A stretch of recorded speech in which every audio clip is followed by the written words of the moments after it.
लंबे गहरे श्वास भरते हुए ये प्राण अपान की प्राणे जुह्वति अपानम अपाने जुह्वति प्राणम प्राणे अपानम तथा परे प्राणापान गतिर्ध्वा प्राणायाम परायणा। प्राणापान की जो आहूतियां हैं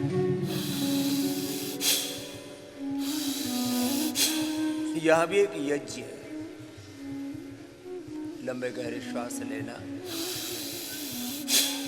छोड़ना,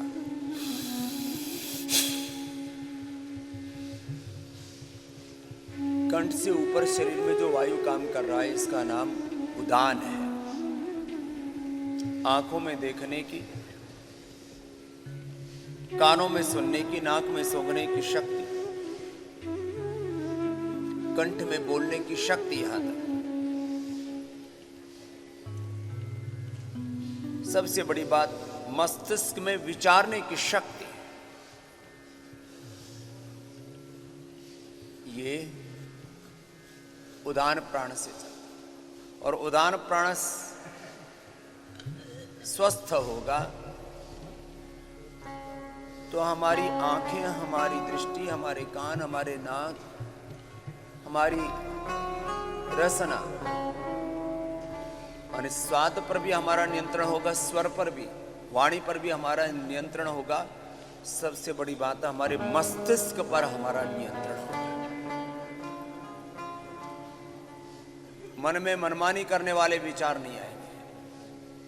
आनो भद्रा कृतवो यंतो विश्वथा, अच्छे ही विचार आएंगे। और जैसा होता है हमारा विचार वैसा ही होता है हमारा संसार। एक विचार ने मुझे सन्यासी बनाया, एक विचार ने मुझे सेवा में लगाया, साधना में लगाया। इस योग मार्ग पर, वेद मार्ग पर, ऋषि मार्ग पर, योग आयुर्वेद स्वदेशी से स्वावलंबी आत्मनिर्भर भारत के मार्ग पर, स्वदेशी शिक्षा, स्वदेशी चिकित्सा के की प्रतिष्ठा के पथ पर इस विचार ने तो मुझे लगाया। लंबे गहरे श्वास, पूरे लंबे गहरे श्वास, एक अनुष्ठान की तरह मैं अलग अलग दिन योग की, यज्ञ की, आयुर्वेद और आयुर्वेद की अलग अलग वनस्पतियों, जड़ी बूटियों की बात करता हूं आपसे। एक एक जड़ी बूटी में 100, 200, 250, 500, 1000 तक मेडिसिनल गुण होते हैं। एक एक औषधि में 100 से लेकर के, कम से कम 100 होते हैं, 100 से लेकर के 1000 तक औषधीय गुण होते हैं।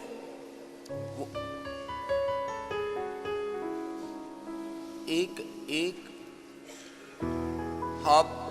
एक एक जड़ी बूटी के, एक एक पदार्थ के, एक एक रस रसायन, भस्म, पिष्टि, पाक, चूर्ण, अवले, कहीं पर एकल द्रव्य होता है, कहीं एक कंपोजिशन होता है, संघात होता है, कई औषधियों का समूह होता है।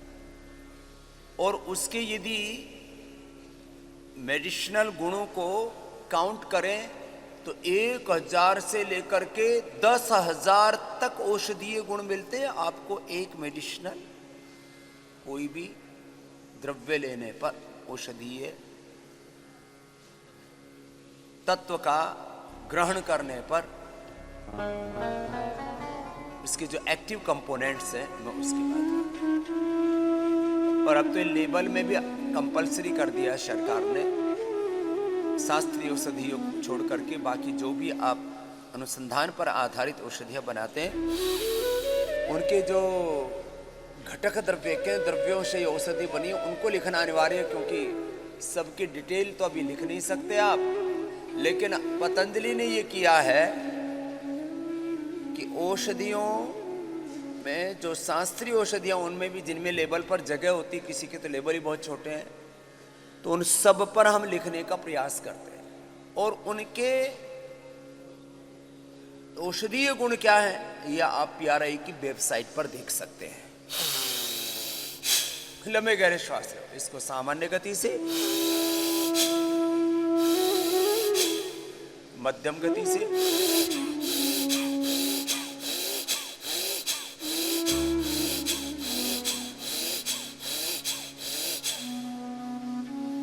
तीव्र गति से।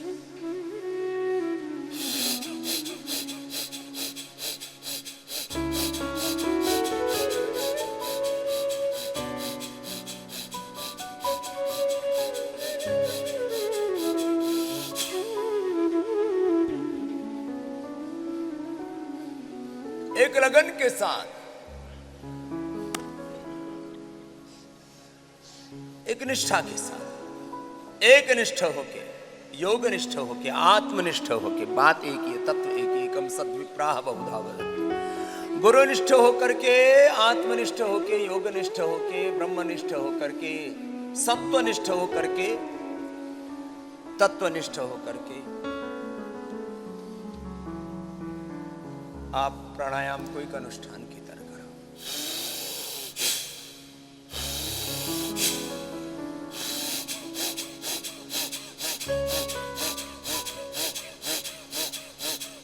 और लगातार करो, नॉन स्टॉप। निरंतरता, नैरंतर्य, सातत्य और पुरुषार्थ की पराकाष्ठा, इन दो शब्दों का प्रयोग मैं सर्वाधिक करता हूं। कई बार उसको अखंड प्रचंड पुरुषार्थ कह करके बात करता हूं, कई बार पुरुषार्थ की पराकाष्ठा कह करके, कई बार पुरुषार्थ का सातत्य कह करके, साधना का सातत्य कहो, साधन का सातत्य कहो, सद्ज्ञान का, सद्भावों का, सद्गुणों का, ज्ञान योग, भक्ति योग, कर्म योग का सातत्य कहो, विवेक का सातत्य कहो, भगवत शरणागति का सातत्य कहो, कर्म का, कर्तव्य का, योग निष्ठा का, योग धर्म का सातत्य कहो, बात एक ही। सातत्य और समग्रता, खाली एक भस्त्रिका नहीं। भस्त्रिका के बाद आगे भी दूसरे प्राणायाम होंगे। भस्त्रिका के साथ कपालभाति भी होगा, बाह्य प्राणायाम, उज्जाई, शीतली, शीतकारी, चंद्रभेदी, सूर्यभेदी, नाड़ी शुद्धिकरण, रोगांतक, अभ्यंतर, भ्राम्य, उद्गीत भी होगा। उसके साथ मुद्राएं भी होंगी। योग के साथ यजन भी होगा, योग यज्ञ भी होगा। आयुर्वेद की औषधि होंगी, औषधियों को खाया भी जाएगा, औषधियों को हवन में भी डाला जाएगा। ये जो अलग अलग प्रकार की औषधियां आपको प्रदान कराते हैं, यहां से औषधियों से यजन भी होगा, औषधियों से अभ्यंग भी होगा, औषधियों से आपका स्नेहन स्वेदन, मेडिकेट स्टीम भी दी जाएगी, उससे मेडिकेटेड मसाज भी होगी, जिसको उद्वर्तन कहते हैं, बालों का मसाज भी होगी, स्नेहधारा मसाज भी होगी, पोटली मसाज भी होगी। मेडिकेटेड मसाज के, अभ्यंग के अलग अलग तौर तरीके होंगे। मेडिकेटेड लेप लपेट भी आपको लगाए जाएंगे, अलग अलग प्रकार के। मेडिकेटेड सिरोधारा भी दी जाएगी, मेडिकेटेड अक्षय तर्पण, कर्णपूर्ण, नस्य भी, गंडूस भी होगा। ये औषधियों के भिन्न भिन्न प्रयोग है। औषधि एक ही है, एक में स्पर्श करने से फायदा करती है।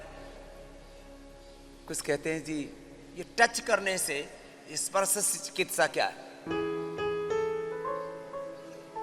एक मां अपने बालक को जब स्पर्श करती है तो इसको मदर टच कहते हैं, इसको मां की परवरिश कहते हैं, मां का प्रेम, मां की करुणा, मां का वात्सल्य कहते हैं। और जब भी मां की बात आती है तो मां जब अपने हाथ से, अपने हृदय से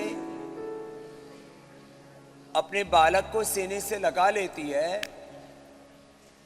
तो कहते इसको मां का प्रेम मिला हुआ है। जिसको मां का प्रेम नहीं मिला, कभी मदर टच नहीं मिला, जिसको मां का स्पर्श नहीं मिला, जिसको, वो व्यक्ति क्रूर हो जाता है, निर्दयी हो जाता है, हैवान हो जाता है, शैतान हो जाता है।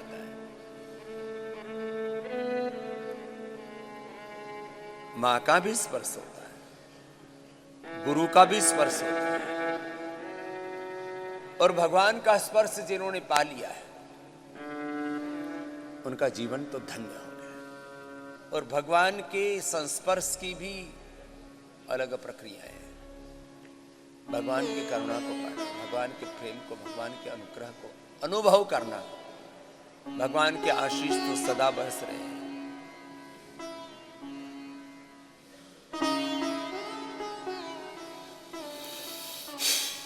भस्त्रिका से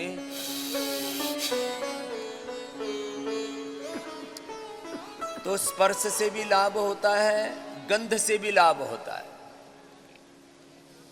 ये नैनो मेडिकेशन है। उसके पान से भी लाभ होता है। ताजा औषधि का रस पीना, फिर कसाय पीना, क्वाथ पीना, उसका स्टेक लेना, उसका चूर्ण लेना, उसकी वटी लेना, अलग अलग रूपों में औषधि सेवन होता है और इसके अलग अलग लाभ है। इसके साइंटिफिक वैलिडेशन के साथ में इस बात को कह रहा हूं। जब मैं एक बात आपको बार बार कहता हूं, जब भी मैं आपको कहता हूं कि योग के इस व्यायाम से, इस आसन से, इस प्राणायाम से, इस मुद्रा से, इस ध्यान से, इस विचार से, इस संकल्प से, इस भाव चेतना से ये लाभ होता है, तो उसके पीछे एक बहुत बड़ा साइंटिफिक बैकग्राउंड होता है। उसको अनुसंधान की भाषा में साइंटिफिक वैलिडेशन कहते हैं। लंबे लंबे श्वास 5 से 10 मिनट, और जिनके फेफड़े बहुत खराब हो चुके हैं उनको आधा घंटे तक ऐसे कराते हैं। अब बहुत कुछ बातें मुझे कहनी है। कुछ कहते हैं जी ऐसा तो किसी ने नहीं कहा था, ऐसा तो किसी ने नहीं कहा था कि ये रोग ठीक हो जाता है, ये दुख ठीक हो जाता है, योग से ये मिलता है। योग के जो लाभ है, अरे कहा नहीं था, किया भी तो नहीं था ना, किया भी तो नहीं था। हमने किया, उसके बाद उसका पूरा साइंटिफिक वैलिडेशन किया, रिसर्च किया, तर्क तथ्य युक्ति प्रमाण और अनुभूति के साथ फिर हमने अभिव्यक्ति दी है सत्य को। ऐसे 5-10 मिनट से लेकर के कोरोना के बाद मैंने आधा घंटे और 1 घंटे तक भी भस्त्रिका करवा दिया। जिनके 90% फेफड़े खराब हो गए, अब उनको तो 1 घंटा कराना पड़ेगा ना ऐसे।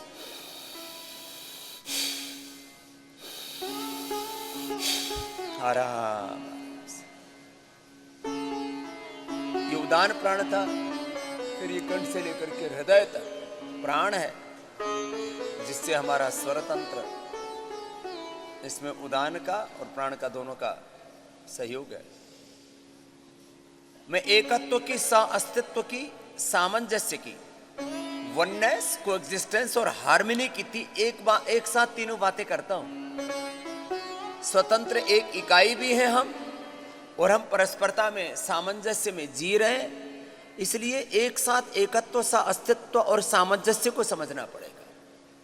एकत्व मनुपश सहनावत और परस्परम भावयन्तः श्रेयः परम अवाप्स्यत संगच्छत्वम संवदत्व। भस्त्रिका के बाद चलो कपालभाति करो। तो उदान प्राण, प्राण फिर हृदय से लेकर के नाभि तक समान, नाभि से नीचे अपान पूरे शरीर में व्याप्त व्यान और नाग, कूर्म, कृकल, देवदत्त, धनंजय, ये 5 प्राण और 5 उपप्राण, 10 प्राण है आपके भीतर। पंचकोश हैं, पंच ज्ञानेन्द्रिय, पंच कर्मेंद्रिय, अंतःकरण, चतुष्टय, 8 चक्र, 9 द्वार हैं, 72 करोड़ 72,10,201 नाड़ियां हैं, 37 ट्रिलियन सेल्स हैं। ये आप हैं, और इनके परे, स्थूल सूक्ष्म कारण शरीर के परे पंचकोश, पंच प्राण, पंच उपप्राण, पंच महाभूतों के परे, इन 8 चक्र, 9 द्वारों के भी, 37 ट्रिलियन सेल्स के भी परे आप परम चैतन्य, आप आत्मा है। और आपके भीतर भी एक और पराशक्ति है, शाश्वत शक्ति है, उसको परमात्मा कहते हैं। तो ये दिख रहा है, दिस विजिबल एग्जिस्टेंस इज प्रकृति, इसको चलाने वाली आत्मा और उस आत्मा का भी आधार परमात्मा। इस शरीर को, इस शरीर रूपी प्रकृति को, इस विजिबल एग्जिस्टेंस को चलाने वाली आत्मा और इस आत्मा रूपी इनविजिबल एग्जिस्टेंस को भी चलाने वाली एक अदृश्य परमात्मा, उसकी प्रेरणा से सब कुछ चल रहा है।